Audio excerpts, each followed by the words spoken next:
The monitor flatlines.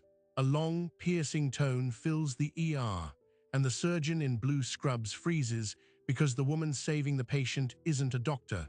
She's a visitor in a white blouse, and what she's doing with her bare hands is impossible. He watches, stunned, as her hands find a rhythm the textbooks never taught. This is the moment a simple visitor became a criminal in the eyes of the law or a hero who ignored it. Her name is Anya, and she's about to expose the terrifying line every bystander walks, the choice to help, and the legal abyss that waits if you do. Because what happens next in this room will challenge everything we think we know about duty, help, and who gets to be a savior. To understand why Anya's hands knew what to do, you have to go back 2 years before the flatline to a different emergency on a rainy highway outside Toledo. Anya Davis, 32, was in the passenger seat. Her younger brother Marcus was driving, black ice, a guardrail, silence, then screaming from the car behind them. A family, their minivan accordioned against a tree. Anya ran. She had no training, just instinct. She reached through broken glass, held pressure on a bleeding wound in a little boy's leg with her scarf until the sirens came. She saved him. The paramedics told her so. And in that moment, covered in someone else's blood, she made a decision. She would never feel that helpless again. She enrolled in an EMT certification course the next month. Not to change careers, she was a graphic designer, but to know. For 8 months, she spent nights and weekends drowning in textbooks, practicing compressions on dummies, learning how to splint fractures and recognize stroke. She earned her certification, and then she simply carried it with her, a secret skill set like a fire extinguisher in the trunk of her car. She hoped she'd never need it. The man in the hospital bed was Leo. Leo Sanderson, 74, a retired history teacher, Parkinson's disease. Anya wasn't family. She was the friendly face from 2 doors down who brought over soup sometimes, who shoveled his walk in winter. When Leo's condition worsened and he was admitted for monitoring, Anya visited. She read him the newspaper. They argued about 19th century naval battles. It was a kindness, normal. The hospital was St. Vincent's, a sprawling mid-tier facility in the city, bright, clean, chronically understaffed. The man in the blue scrubs was Dr. Daniel Park, 36, a rising star in the cardiology department, brilliant, overworked. He was Leo's attending physician. He had seen Anya in the hallway, nodded politely, just another visitor. He didn't know her name. The tension in medicine is this: the system runs on protocols, on defined roles. The doctor treats, the nurse executes, the aide assists, the visitor visits. This hierarchy is about liability, about expertise, about control. It is also sometimes about ego. Good Samaritan laws, those are for sidewalks and supermarkets, not for the sterile, brightly lit territory of the ER. Here, the law gets murky. Here, a doctor has a duty to act that a visitor does not. But what happens when the system is looking the other way? Anya started noticing things, small things. Leo's water cup was just out of reach for a man with tremors. She'd move it closer. His call button had fallen between the bed rail and the mattress. She'd fish it out. She noticed when his afternoon medication was late, not by minutes, but by hours. She mentioned it to a harried nurse who would sigh and say, "I'll get to it." The system was a stretched rubber band. You could hear it humming. One Tuesday, she found Leo struggling. His breathing was shallow, rapid. His monitor showed a heart rate climbing steadily. He looked gray. Anya pressed the call button. No one came. She pressed it again. She stepped into the hallway. "Hello, can someone check on Mr. Sanderson in 302? He doesn't look right." A nurse glanced up from a computer station. "Doctor, been notified." 10 minutes passed. Leo's eyes were closed, his breathing worse. The protocol was a wall, and Anya was on the wrong side of it. She was a visitor. Her job was to visit. But her EMT brain was screaming. This was pre-arrest. Something was tipping. She did the only thing she could within the rules. She went to the nurse's station. "I think he's crashing now." Her voice was calm, direct. It got a reaction. A different nurse followed her back, took one look at Leo, cursed under her breath, and hit a different button. A code blue. The room flooded with people. Dr. Park was among them. They worked fast. It was a pulmonary edema. They stabilized him. Afterward, Dr. Park pulled Anya aside, not to thank her. His question was procedural. "What did you see first?" She told him. The breathing, the color, the timeline. He listened, nodded. "You have a good eye." Then he was gone. Anya stood in the hallway, adrenaline fadding.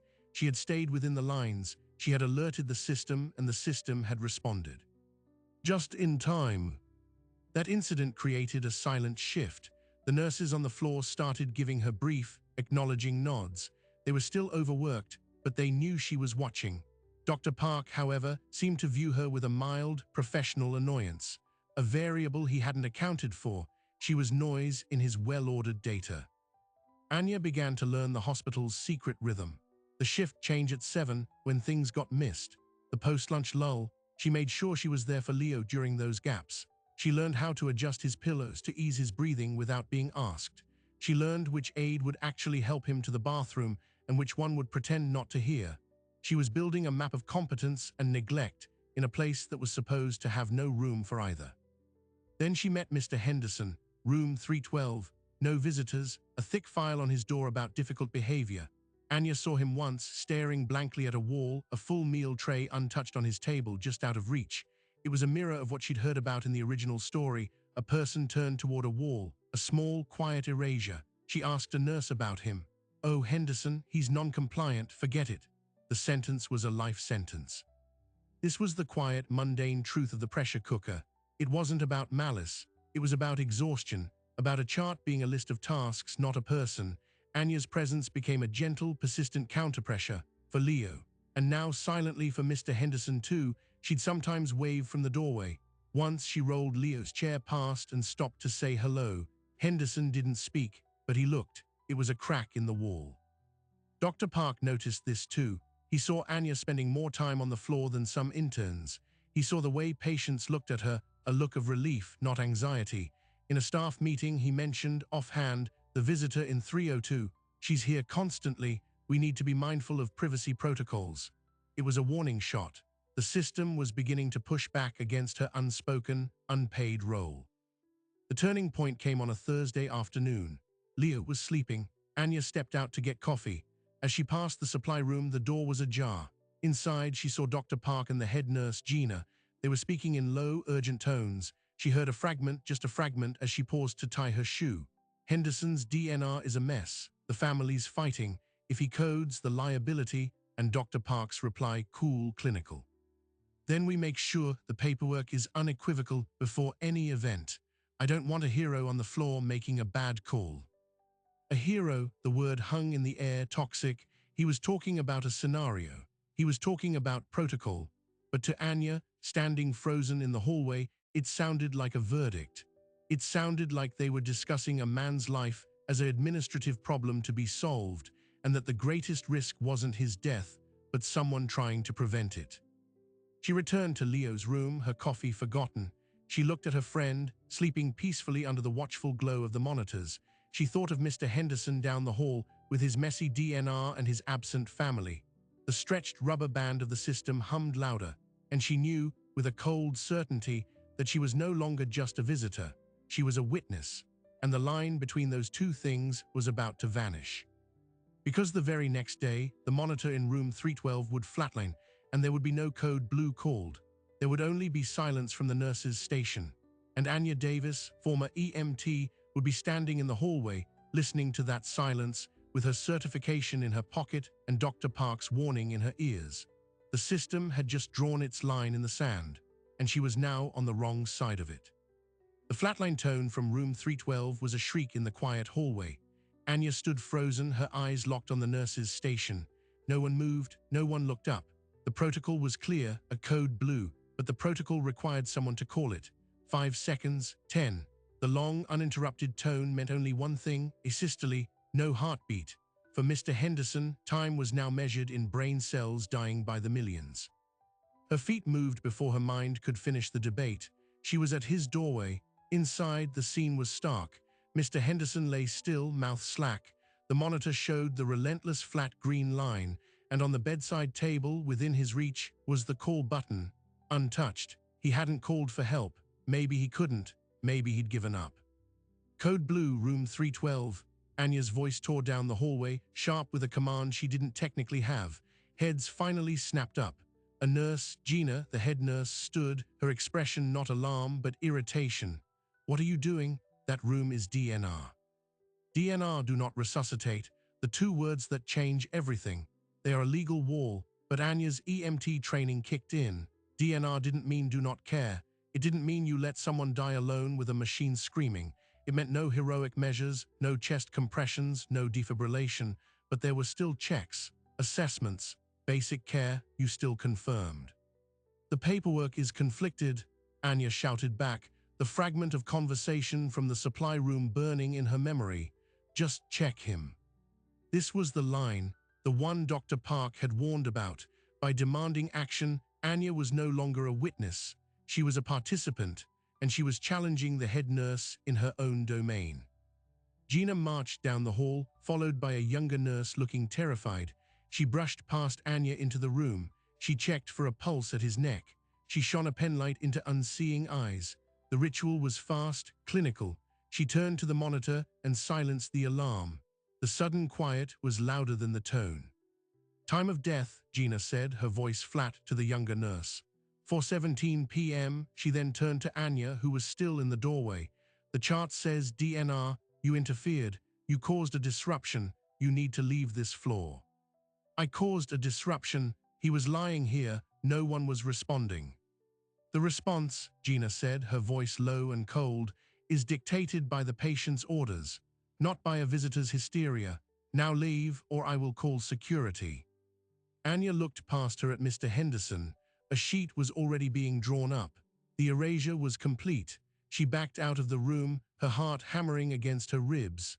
She had crossed the line, and the system had shoved her back hard. She went back to Leo's room, her hands shaking. She couldn't tell him what happened. He was watching the news. She just sat, staring at the wall, replaying those 30 seconds. Had she been wrong? Was the paperwork clear? Or had she just witnessed a man's life being expedited because his paperwork was a mess? Dr. Park entered Leo's room an hour later for evening rounds. He didn't look at Anya. He examined Leo, checked the charts, spoke in quiet, professional tones. As he turned to leave, Anya spoke. Her voice was quiet, but it stopped him. Mr. Henderson, in 312, was his DNR valid? Dr. Park turned slowly. His expression was unreadable. That is private patient information. I heard you talking yesterday. You said the paperwork was a mess, that the family was fighting. A flicker in his eyes, surprise, then a quick shudder of control. Eavesdropping on private medical conversations is a serious violation. You are here as a guest. Act like one. He paused, choosing his words like selecting tools. For your own legal protection, Ms. Davis, you need to understand something. Good Samaritan laws protect untrained bystanders at the scene of an accident. They do not protect certified EMTs who interfere with hospital protocol inside a controlled medical facility. Here you have no protection. Here you can be sued for battery, for practicing medicine without a license, for intentional infliction of emotional distress. You saved your brother's friend on a highway. That was then. This is now. The rules are different. He left, the threat hung in the sterilized air. He hadn't answered her question about Henderson. He'd just drawn a legal map showing the minefield she was now standing in. That night, Anya couldn't sleep. She researched. She fell into a rabbit hole of medical law forums, nursing boards, legal precedents. Dr. Park was right, but only partly. The law was a gray fog. Yes, on-duty medical professionals have a duty to act, so Good Samaritan laws often don't apply to them in their workplace. But what about a certified, off-duty EMT who is present as a visitor? There was no clear case law. It was a void. And in that void, hospitals held all the power. They had teams of lawyers. She had a laptop and a sinking feeling. She also searched for St. Vincent's and DNR controversy. She found nothing about Henderson, but she found something else. A local news brief from 8 months prior, a short paragraph. Settlement reached in wrongful death suit against St. Vincent's Hospital. Details confidential. The patient's name was redacted. The alleged cause, failure to respond to a code in a timely manner due to ambiguous advanced directives. Her blood went cold. It had happened before. The next morning, she returned to the hospital, a new resolve hardening inside her. She wasn't going to yell, she was going to look. She visited Leo, then she took a walk. She observed not as a worried friend, but as an investigator. She saw the pressure points, the understaffed shifts, the way certain patients with complicated families or messy charts seem to get less attention. She saw a pharmacist arguing with a doctor over a morphine dose, the doctor insisting, the pharmacist reluctantly handing over the vial. She saw a janitor mopping up a spill while three people stepped around a fallen IV bag in the middle of the hallway. The system wasn't just stretched, it was making calculated triage decisions every minute. And liability was the guiding star. Saving a life was good, avoiding a lawsuit was better. She decided to try a different door.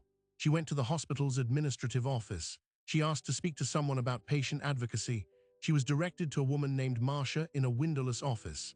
Anya, choosing her words with extreme care, said she was a frequent visitor and had concerns about communication regarding patient care plans using vague, non-accusatory language. Marcia smiled a tired smile. We encourage families to be proactive. All directives should be clear and on file with your nurse. What if there's a disagreement in the file? Anya asked. Then the attending physician makes the final determination, in consultation with ethics if needed. And if a visitor sees something that doesn't seem right? Marcia's smile didn't change, but her eyes cooled. Visitors should direct all clinical concerns to the nursing staff or the attending. We have robust channels for that. The door was politely closed. Anya was being walled out at every turn. The institution was a smooth, impenetrable surface. Her evidence was a feeling, a fragment of conversation, a news clipping. It was nothing.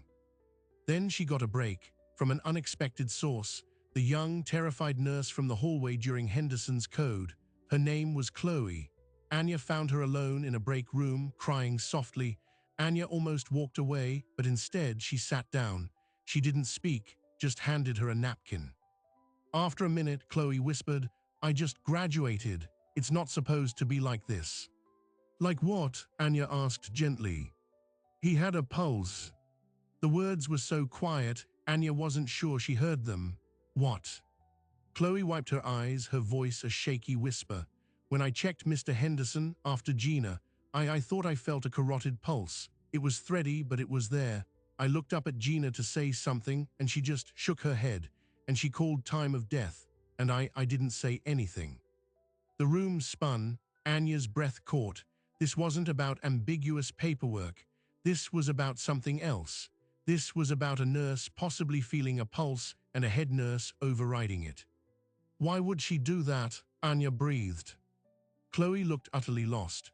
"I don't know, the chart was flagged, the family was disputing it, maybe she thought she was avoiding a messy code, maybe she was just tired." She looked at Anya, terrified. "You can't tell anyone I said this. I'll lose my job, they'll say I'm incompetent." Anya promised, but the secret was now a live wire in her hands. She had a witness, a fragile, terrified but crucial witness. This changed everything. This wasn't a system failure. This was a potential crime. She needed proof, not a feeling, not a whisper, hard proof. She thought of the original story she was mirroring, the hidden cameras. She couldn't install cameras, but there were other records, electronic records. Every action in a hospital leaves a digital fingerprint, medication logs, vital sign entries, notes in the chart. She went to the public library, away from her own Wi-Fi. She created a new anonymous email. She found a website for medical whistleblowers. She typed out the story, carefully, omitting Chloe's name, using vague descriptors but specific details. The time, the room number, the conflict over the DNR. She sent it into the void. She didn't expect a reply. 2 days later, she got one. The reply was brief from a generic-looking address. "Your account matches other patterns. Can you access the EHR audit log for that patient on that day? The change history." Anya stared at the screen. The electronic health record audit log. It showed every single change made to a patient's chart, by whom and when. It was the ultimate truth-teller. If someone had backdated a DNR confirmation or altered a note after the fact, it would be there. But accessing it was impossible. It required a medical staff login, high security. It was a digital fortress. Then fate played its hand. Leo took a turn. A minor infection, but for a man with Parkinson's and a weak heart, it was serious. He was moved to the intensive care unit. The ICU was a different world, more staff, more monitors, even higher tension. And Dr. Park was there constantly. Anya was allowed in for brief periods. She saw how the machinery of extreme care worked. It was here she witnessed something that made her forget about Henderson for a moment. A patient across the room, an older woman, coded. The team sprang into action. Dr. Park led it, and Anya watched as he performed a procedure she recognized but had never seen done so fast, a pericardiocentesis. Using a long needle to drain fluid from the sac around the heart, it was a last-ditch, high-risk move. He did it at the bedside, without ultrasound guidance, his hands steady as stone. He saved her. In that moment, Anya saw the other side of him, not the bureaucrat worried about liability, but the brilliant, fearless doctor. The contradiction was staggering. How could the same man who might cover up a negligent death also perform a miracle with a needle? She was pondering this when she saw it. As the chaos of the code settled, Dr. Park walked to a computer station to enter orders. He was exhausted. He typed his long, complex password, and Anya, from her seat by Leo's bed, saw it. Not the whole thing, but the pattern of his keystrokes, the way his hand moved, and crucially, he never logged out. He was called away by another doctor, leaving his session open on the screen. The portal to the digital fortress was open, and the nurse stationed at that computer had stepped away to help clean up. For 60 seconds, the chair was empty. The screen glowed. On it was the hospital's EHR dashboard.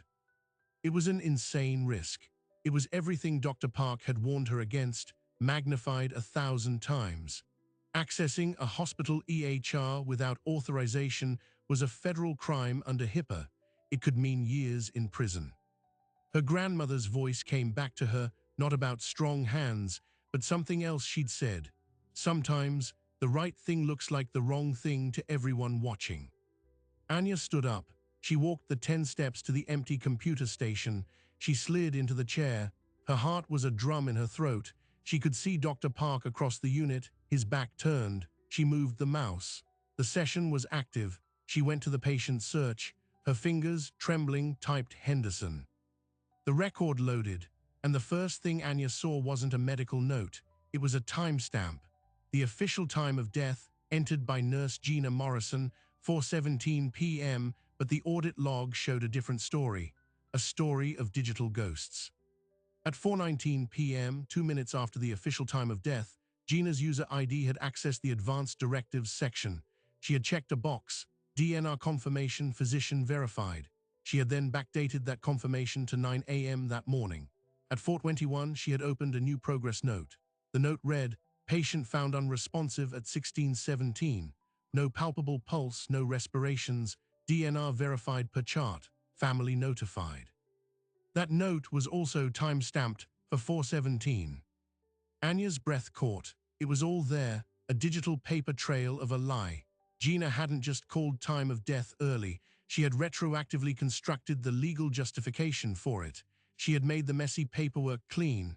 But why? To avoid a messy code? Or was there another reason? Her eyes scanned the rest of the log, and there she found the second ghost. At 3:55 p.m., 22 minutes before the flatline, an automated alert had popped up in Henderson's chart. Critical lab value potassium level 6.9 mx/L. Dangerously high potassium could stop a heart. The alert was marked acknowledged by Dr. Daniel Park at 3:56. He had seen it. He had done nothing. No new orders, no stat ECG, nothing. The pieces locked together with a sickening click. Dr. Park saw a lethal lab value. He did not act. 20 minutes later, the patient coded. Nurse Gina confirmed death, perhaps feeling a pulse, perhaps not, and then fabricated a narrative of a proper DNR-compliant passing. They had conspired through silence and keystrokes to let a man die and cover their tracks. But the why was still a hole, until Anya saw the third ghost. She clicked on the billing tab. Henderson's insurance was a private top-tier plan. His stay was authorized for a full week of palliative care. But on the day of his death, a new authorization popped up. Transfer to hospice facility approved. The approving manager, Gina Morrison. The transfer was scheduled for 9 a.m. the next morning. Henderson's death saved the insurance company a week of expensive hospital care. And it freed up a bed, a coveted ICU step-down bed, a day early. It wasn't just negligence. It was systemic. It was financial. A patient became a problem, and the solution was found not in medicine, but in administration and quiet falsification. A shadow fell over the screen. Anya's blood turned to ice. She slowly looked up. Chloe, the young nurse, was standing there, holding a medication tray. Her eyes were wide, darting from the screen to Anya's face. She had seen everything. For a long second, neither moved. Then Chloe's eyes filled with pure panic. She mouthed a single word, "Out." She gave a tiny, frantic jerk of her head toward the door. Anya understood. She logged out of the session, her movements clumsy. She stood, her legs weak. She walked past Chloe, not looking at her. As she passed, Chloe whispered, so faint it was almost air, "Storage room, 5 minutes." Anya returned to Leo's bedside, her mind screaming. She had the proof, but it was on a hospital computer. She had no copy. She had just committed a federal crime to get it. And the only person who knew was a nurse too terrified to speak. 5 minutes later, she slipped into a clean supply storage room. Chloe was already there, clutching her arms as if cold. "You can't tell anyone you saw that," Chloe hissed. "I have to," Anya said. "People died, it's happening." "You think you're the first to see?" Chloe's voice was desperate. A nursing aide last year noticed medication discrepancies. She went to administration. They fired her for medication errors she supposedly made. She's still fighting the lawsuit. They have lawyers, Anya. They have the whole system. You have a screenshot in your mind. That's nothing. What about you? You felt a pulse, you know. Chloe shook her head, tears spilling. "I know nothing. I was stressed. I was new. I probably made a mistake. That's what I'll say. That's what I have to say." She looked at Anya with a devastating pity. "You need to let this go, for your own good. Visit your friend, then go home." Chloe left first. Anya leaned against a shelf of IV bags, the world tilting. The whistleblower email, the anonymous contact. It was her only thread. That night from the library again, she wrote a second email, detailed, specific. The timestamps, the potassium alert, the backdated DNR, the insurance authorization. She sent it. The reply came faster this time. "Can you get a physical copy of the audit log for more than one patient? Look for the same pattern. Critical alert ignored by Dr. Park, death, DNR confirmation backdated by Morrison, followed by insurance reauthorization or bed transfer. A pattern is proof. A single case is a tragedy." A pattern, the thought was monstrous. How many? She needed back on that computer. It was impossible. The risk was astronomically higher now, but then Leo gave her an opening. His infection worsened, requiring a specialized antibiotic. The hospital pharmacy was out. It had to be compounded at an external pharmacy. Dr. Park wrote the order. "The family can pick it up," he told Anya. "It will be faster." It was a routine errand, but it was also a test. He was sending her away from the floor. As she drove to the pharmacy, a plan formed. It was reckless, it was stupid, it was all she had. She picked up the medication. On the way back, she stopped at an electronics store. She bought a small, high-capacity USB drive, the kind that looks like a key fob. Returning to the ICU, she placed the medication bag on Leo's table. Dr. Park was at the central station, surrounded by residents. It was shift change. The chaotic, vulnerable window.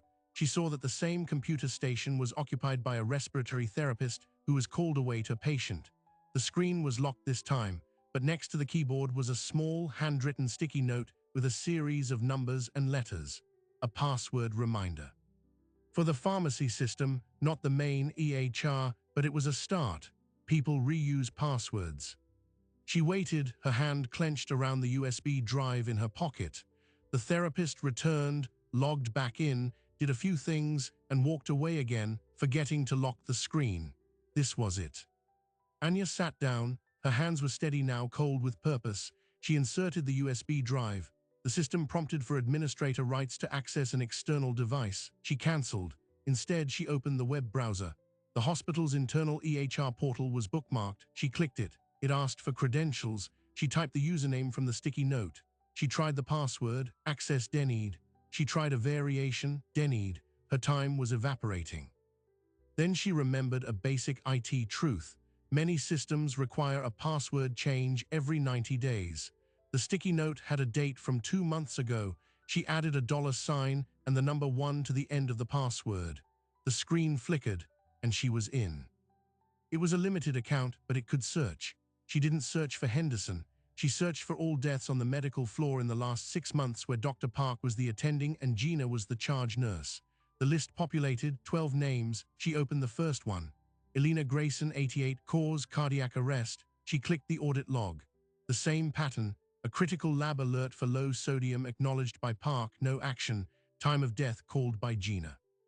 A backdated DNR confirmation, an insurance reauthorization for hospice the day before she died. The second, Robert Chen, 72, the same. The third, the fourth, it was a template, a deadly efficient template. She plugged in the USB drive again. This time she used a browser function to print each audit log to PDF. She saved each PDF directly to the drive. The progress bar crawled. Each second was an eternity. She was on the 7th patient when a voice spoke behind her. "What are you doing?" It wasn't a shout. It was a calm, cold inquiry. She turned. Dr. Park stood there, his arms crossed. He wasn't looking at her face. He was looking at the screen, at the audit log for patient 7, at the browser window showing the PDF save location, removable disk, F. Every instinct told her to run, to yank the drive out, but she moved slowly, deliberately. She clicked cancel on the save. She closed the browser tab. She stood up, facing him. "I was looking up something for Leo's family," she said, her voice surprisingly even. He didn't even acknowledge the lie. His eyes went to the USB port, the tiny silver drive still inserted. "That is hospital property. You are downloading protected health information. That is a federal offense punishable by up to 10 years in prison." "I know," Anya said. She pulled the drive from the port and closed her fist around it. The evidence, incomplete but damning, was warm in her palm. "And I know about the potassium alert for Mr. Henderson. I know you saw it. I know you didn't act. I know about the backdated DNRs. I know about the insurance approvals." Dr. Park's face didn't change. No anger, no fear, just a profound, weary calculation. He stepped closer, lowering his voice so only she could hear. "You have no idea what you're talking about. You are a graphic designer with a hero complex. You see a system under immense pressure and you see monsters. Those alerts, they pop up constantly. We triage. The DNRs were confirmed. The paperwork was messy, but it was legal. You are seeing patterns that don't exist."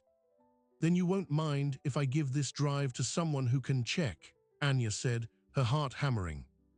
"Give it to whom?" A faint, almost pitying smile touched his lips. "The news, they'll get a cease and desist so fast your head will spin. The police, without a warrant, that data is fruit of the poisonous tree, illegally obtained. It's inadmissible. All you have done, Ms. Davis, is hand me evidence of your own crime. Give me the drive." He held out his hand. It was not a request. Anya looked at his open palm. She looked at the drive in her fist. She thought of Henderson, of Elena Grayson, of Robert Chen. She thought of Chloe's terror. She thought of her grandmother on that rainy highway. She dropped the USB drive, but not into his hand, onto the hard hospital floor, and before he could react, she brought her heel down on it hard, once, twice. The plastic casing cracked. The tiny silver chip inside shattered. Dr. Park stared at the destroyed drive, then at her. His composure finally cracked, revealing a flash of raw fury. "You stupid woman, do you think that matters? Every keystroke you made is logged on the server. It will have a record of your access, your searches, your attempted downloads. You just confessed." "Good," Anya said, her voice shaking now with released tension. "Then they'll have a record of me finding what I found, and they'll have to explain it." She turned and walked away, back toward Leo's room. She half expected him to call security, to have her arrested on the spot.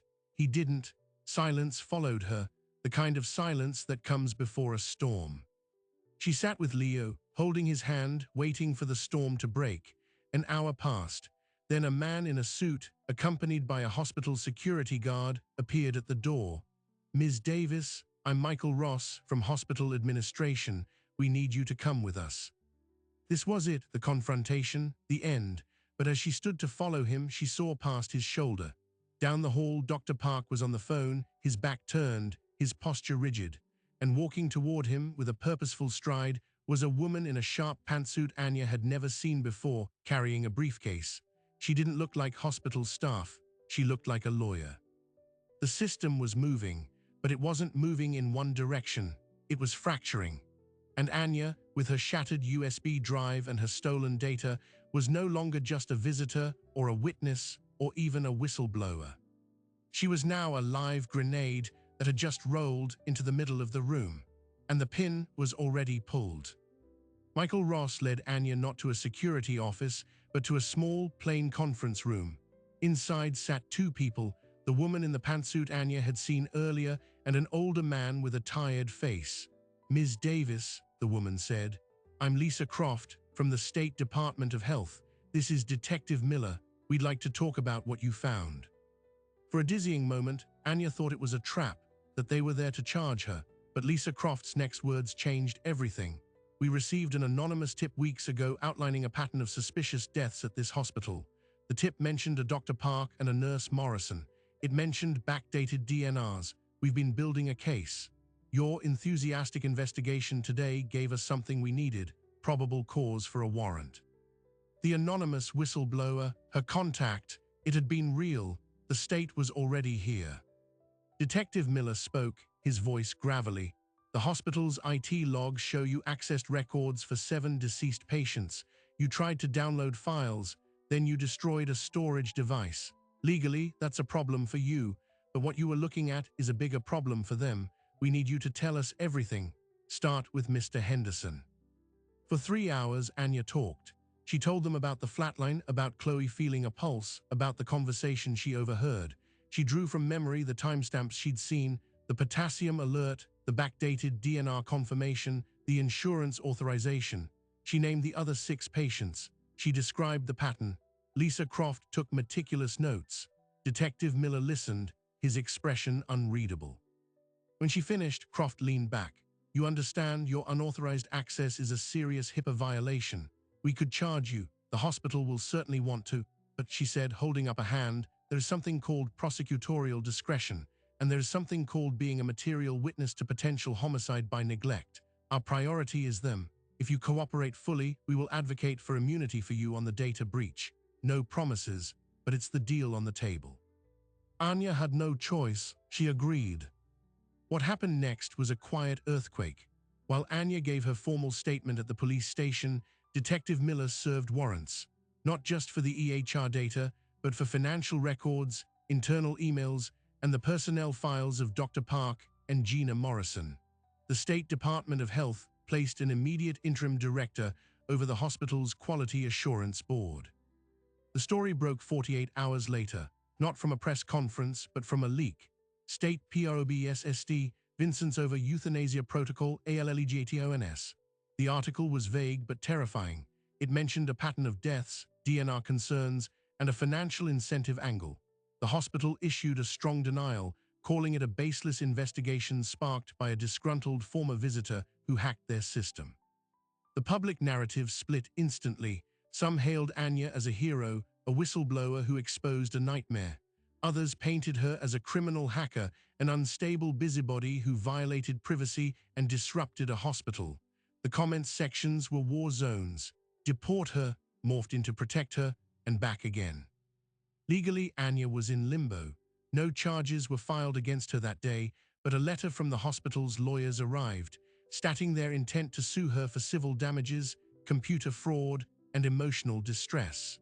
Her own lawyer, a weary-looking man from legal aid, told her to prepare for a long fight. But the storm around her was dwarfed by the storm inside the hospital.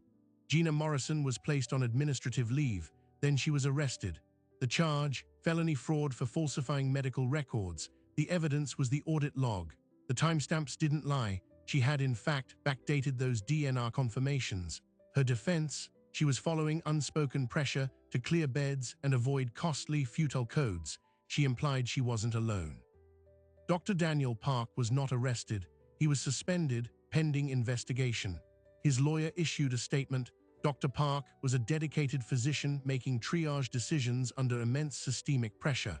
He acknowledged the critical alerts, but argued they were among hundreds, and he relied on his nursing staff to escalate true emergencies. He portrayed Gina as a rogue actor. He was throwing her under the bus. The investigation expanded. The financial records revealed a stark truth.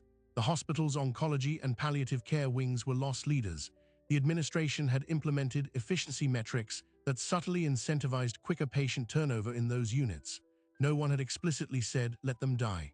But the message, carved into budget reports and performance reviews, was clear: prolonged, expensive end-of-life care was a mark against your department. The real surprise came 3 weeks in. Chloe, the young nurse, finally broke. With immunity, she agreed to testify, and she didn't just talk about Henderson. She talked about a culture. She described meetings where Gina would point to patient names on a board and say, "This one's a fighter, but insurance is pushing back." She described Dr. Park's famous visual triage, a 5-second glance at a patient's chart where he would decide, with chilling accuracy, who was salvageable and who was not. He was rarely wrong. But the implication was that for those he deemed unsalvageable, the threshold for intervention became impossibly high. Leo's condition stabilized. He was moved out of ICU back to a regular floor. The new staff treated him with meticulous, almost exaggerated care. The scandal had made every employee hypervigilant. Anya visited him every day. They didn't talk much about what happened. They went back to arguing about naval history. It was an anchor. Then Dr. Park requested a meeting with her through his lawyer. Anya's legal aid attorney advised against it. She went anyway. They met in a public cafe, his lawyer present. Dr. Park looked older, stripped of his scrubs and his authority. He didn't speak at first. Then he said, "You think I'm a monster." "I think you made choices," Anya said. "You saw me save a woman with a needle. That was real. The man you saw that day, that is also real. This system, it is built to grind human judgment into dust and replace it with metrics. I fought that for 10 years. I burned out. I became a part of the machine. I told myself I was making hard choices so others didn't have to. That is the lie we tell ourselves." He wasn't asking for forgiveness. He was stating a fact. The potassium alert on Henderson, I saw it. I made a calculation. His quality of life was negligible. His family was fighting over money. A code would have been traumatic, expensive, and futile. I chose not to act. In my mind, it was mercy. In the law, it is negligence. Maybe it's both. He slid a manila envelope across the table. "My lawyer will hate me for this. It's a copy of a report I wrote 2 years ago, sent to administration, warning about staffing ratios and alert fatigue. They ignored it. It's not an excuse, it's context. You wanted the truth, that's a piece of it. The system is sick, and I caught the disease." He stood to leave. "You were right to be angry, but you were wrong about one thing. I never conspired with Gina. I didn't need to. I created an atmosphere where her shortcuts seemed like solutions. That's my guilt." He walked out. Anya opened the envelope. The report was dense, technical, and prophetic. It outlined exactly the cascade of failures that would later occur. It had been marked, received, noted, file. The final surprising detail was the signature of the administrator who'd filed it away, Michael Ross, the same man who had first escorted her to the conference room.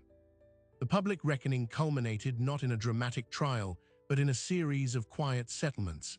The families of the 7 patients, including Henderson's, received substantial, confidential payouts.